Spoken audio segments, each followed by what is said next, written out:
Hello everyone. इस video में हम लोग बात करेंगे पेनिसिलिन के बारे में। पेनिसिलिन जो है वो हमारे फार्माकोलॉजी का टॉपिक है।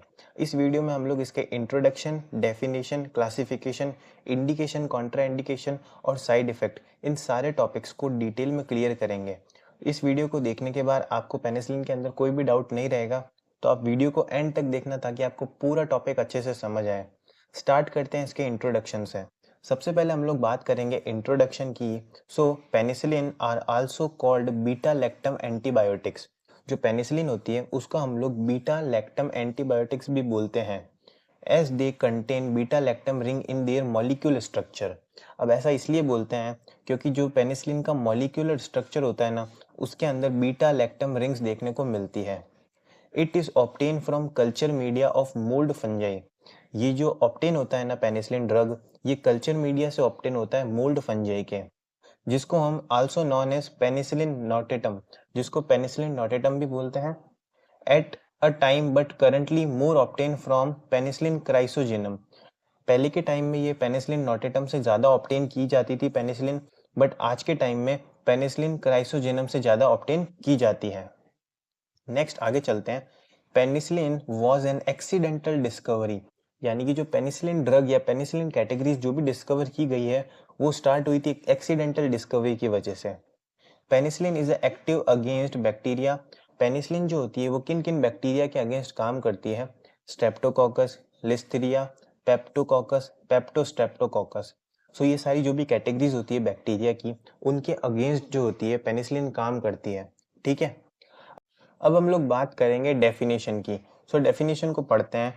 These are bactericidal antibiotics. ये जो होती है बैक्टीरियोसिडाल एंटीबायोटिक्स होती है। बैक्टीरियोसिडाल का मतलब होता है ऐसी ड्रग्स या फिर ऐसे एजेंट्स जो कि बैक्टीरिया को कम्प्लीटली किल करती है। ये जो ड्रग होती है वो बैक्टीरियोसिडाल एंटीबायोटिक्स है, which interfere with bacterial cell wall synthesis and bacterial cell division. They act by inhibiting the synthesis of peptidoglycan, which is important component of bacterial cell wall. यानी कि ये जो ड्रग्स होती है ये बैक्टीरियल सेल वॉल के synthesis के साथ इनहिबिट करती है और उसके स्ट्रक्चर को डिस्ट्रॉय करके उसको किल करती है। अब हम लोग बात करेंगे क्लासिफिकेशन ऑफ पेनिसिलिन की।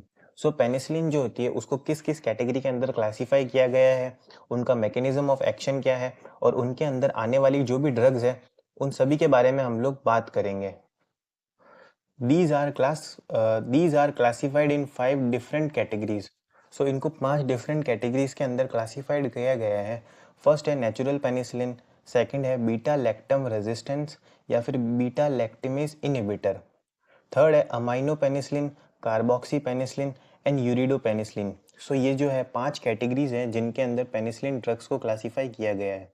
सबसे पहले हम लोग बात करते हैं नेचुरल पेनिसिलिन की।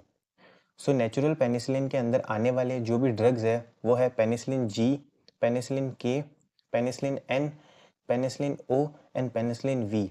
ये सारी जो भी ड्रग्स है ये पेनिसिलिन या फिर नेचुरल पेनिसिलिन के अंदर आने वाली ड्रग्स है। अगर हम लोग बात करें इन सारे ड्रग्स के मैकेनिज्म ऑफ एक्शन की, natural penicillin inhibit the bacterial cell wall synthesis and are generally bactericidal. यानी कि ये सारी ड्रग्स होती है ना, ये सेल वॉल सिंथेसिस को जाके इनहिबिट करती है और ये बैक्टीरियोसिडाल होती है, यानी कि ये बैक्टीरिया को कम्प्लीटली किल करती है। सेकंड हम लोग बात करेंगे बीटा लैक्टिमेज रेजिस्टेंस या फिर बीटा लैक्टिमेज इनहिबिटर्स की। इसके अंदर आने वाली जो ड्रग्स है वो है मिथिसिलिन, ऑक्सासिलिन, क्लॉक्सासिलिन, डाइक्लॉक्सासिलिन, फ्लूकॉक्सलासिलिन, सॉरी अगर प्रोनाउंसिएशन में कोई भी मिस्टेक है तो, सल्बैक्टम एंड टेजोबैक्टम। ये सारी जो भी ड्रग्स है ये सारी बीटा लैक्टिमेज रेजिस्टेंस के अंदर आती है। हम लोग बात करेंगे बीटा लैक्टिमेज इनहिबिटर के या फिर रेजिस्टेंस के मैकेनिज्म ऑफ एक्शन की। They bind to the beta lactamase enzyme. ये बीटा लैक्टिमेज एंजाइम से जाकर बाइंड करती है और उसको एक्टिवेट करती है। बीटा लैक्टिमेज एंजाइम्स क्या होते हैं? The bacteria use to resist the beta lactam antibiotics. These enzyme destroy beta lactam rim of the antibiotics. जो बीटा लैक्टिमेज एंजाइम होता है ना, ये बैक्टीरिया के पास होता है जो कि क्या करता है ना, एंटीबायोटिक्स को डिस्ट्रॉय करता है। जो एंटीबायोटिक्स की कैटेगरी है जिसको हम लोग बीटा लैक्टिमेज इनहिबिटर बोल रहे हैं, ये इस बीटा लैक्टिमेज को जाकर इनहिबिट करती है और जो भी बैक्टीरिया है उसको किल करती है। नाउ नेक्स्ट थर्ड जो कैटेगरी है वो है अमाइनो पेनिसिलिन। अमाइनो पेनिसिलिन के अंदर आने वाली जो भी ड्रग्स हैं उनकी हम लोग बात करें तो एम्पिसिलिन, अमोक्सिसिलिन, हिटासिलिन, मिटापसिलिन एंड एपिसिलिन। सो ये सारी ड्रग्स जो है वो अमाइनो पेनिसिलिन के अंदर आती है। अगर हम लोग बात करें mechanism of action of amino penicillin की, so they act by bind to the bacteria proteins. जो भी बैक्टीरियल प्रोटीन्स होते हैं ना, उनके साथ जाकर ये बाइंड करती है और जो सिंथेसिस होती है बैक्टीरियल सेल वॉल का, उसको जाकर इनहिबिट करके बैक्टीरियल सेल्स को किल करती है। नेक्स्ट कैटेगरी है कार्बोक्सी पेनिसिलिन। कार्बोक्सी पेनिसिलिन जो होती है वो सेल वॉल सिंथेसिस को इनहिबिट करती है और बैक्टीरियल सेल्स को किल करती है। इसके अंदर आने वाली ड्रग्स है टिक्करसिलिन एंड टिमोसिलिन। नेक्स्ट है यूरिडो पेनिसिलिन।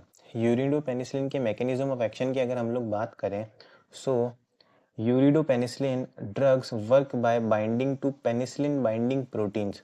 सो जो यूरिडोपेनिसिलिन होती है ना, ये काम करती है, बाइंड करती है सबसे पहले ये पेनिसिलिन बाइंडिंग प्रोटीन्स के साथ and inhibit the synthesis of bacterial cell wall.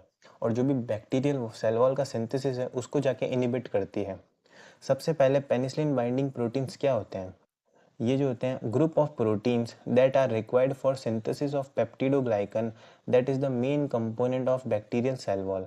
So जो पेनिसिलिन बाइंडिंग प्रोटीन्स होते हैं ये ऐसे प्रोटीन्स होते हैं जो कि पेप्टिडोग्लाइकन के फॉर्मेशन के लिए रेस्पॉन्सिबल होते हैं और पेप्टिडोग्लाइकन जो होता है वो सेल वॉल सिंथेसिस के लिए रेस्पॉन्सिबल होता है। सो ये जो भी यूरिडोपेनिसिलिन के अंदर आने वाली ड्रग्स है ये इनसे जाकर बाइंड करती है और इनके सेल वॉल सिंथेसिस को इनहिबिट करती है। सो आई होप आपको समझ आया होगा।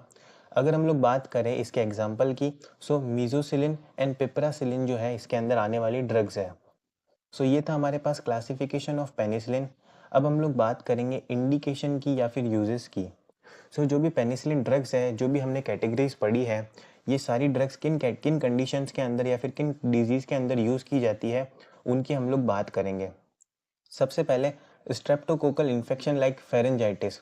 अगर फेरेंजाइटिस है किसी पर्सन को तो उसके अंदर पेनिसिलिन कैटेगरीज जो है ड्रग्स है वो यूज़ की जाती है। ओटाइटिस मीडिया है, ब्रोंकाइटिस, एंडोकार्डिटिस एंड सेल यूलाइटिस है, न्यूमोकोकल इन्फेक्शन है, निमोनिया है। सो ये सारी कंडीशंस है एंड मेनिंजाइटिस। सो ये जितनी भी कंडीशंस या फिर डिजीज़ हमने पढ़ी है, इन सभी कंडीशंस के अंदर जो पेनिसिलिन ड्रग है वो यहाँ पर यूज़ की जाती है। नेक्स्ट बात करते हैं कॉन्ट्रा इंडिकेशंस की। कॉन्ट्रा इंडिकेशंस यानी कि किन कंडीशंस के अंदर आपको ये ड्रग यूज़ नहीं करनी है ताकि पेशेंट के अंदर और ज़्यादा हार्मफुल इफेक्ट देखने को ना मिले। अगर किसी भी पेशेंट को किडनी डिजीज़ है तो वो ये जो ड्रग है उसको एक्सक्रीट नहीं कर पाएगा, मेटाबोलाइज नहीं कर पाएगा, तो उस कंडीशन में आपको यूज़ नहीं करनी है ये ड्रग। लंग और ब्रीदिंग डिजीज़, अगर किसी को भी ब्रीदिंग डिजीज़ है सच एज अस्थमा, तो उस कंडीशन के अंदर भी ये जो ड्रग है वो नहीं यूज़ कर सकते। एलर्जिक रिएक्शन टू पेनिसिलिन, अगर पेनिसिलिन की कोई भी एलर्जिक रिएक्शन है तो उस कंडीशन में भी यूज़ नहीं की जा सकती। प्रेगनेंसी, हेपेटिक और रीनल एबनॉर्मलिटीज़, अगर लीवर और जो भी किडनी की कोई भी एबनॉर्मलिटीज़ हैं तो उस कंडीशन के अंदर भी हम लोग इन ड्रग्स को यूज़ नहीं कर सकते। नेक्स्ट बात करेंगे साइड इफ़ेक्ट की। सो अगर इन मेडिसिन को कंटिन्यू प्रोलॉन्ग टाइम तक यूज़ किया जाए तो इसकी वजह से क्या क्या साइड इफ़ेक्ट देखने को मिलते हैं उनकी हम लोग बात करेंगे। हाइपर सेंसिटिविटी देखने को मिलेगी, नौशिया देखने को मिलेगा, vomiting, resistance, bleeding and toxicity to brain, यानी कि ये जो मेडिसिन है ये ब्रेन को भी अफेक्ट करती है जिसके अंदर मेंटल कन्फ्यूजन या कोमा देखने को मिलता है। सो ये थे सारे साइड इफ़ेक्ट। इसके अलावा जो पेनिसिलिन ड्रग है उनके रूट की बात करते हैं तो इनको ओरली भी एडमिनिस्टर किया जाता है, आईएम और आईवी तरीके से भी इनको एडमिनिस्टर किया जाता है। सो आई होप आपको समझ आया होगा। समझ आया तो please like, share and subscribe the video. और अगर आपको इस टॉपिक की पीडीएफ चाहिए तो आप हमारे टेलीग्राम चैनल NSG लाइब्रेरी से जाकर इसको डाउनलोड कर सकते हो। टेलीग्राम चैनल को ज्वाइन करने के स्टेप्स यहाँ पर एज वेल डिस्क्रिप्शन दोनों जगह पर लिखे हुए हैं। Thank you.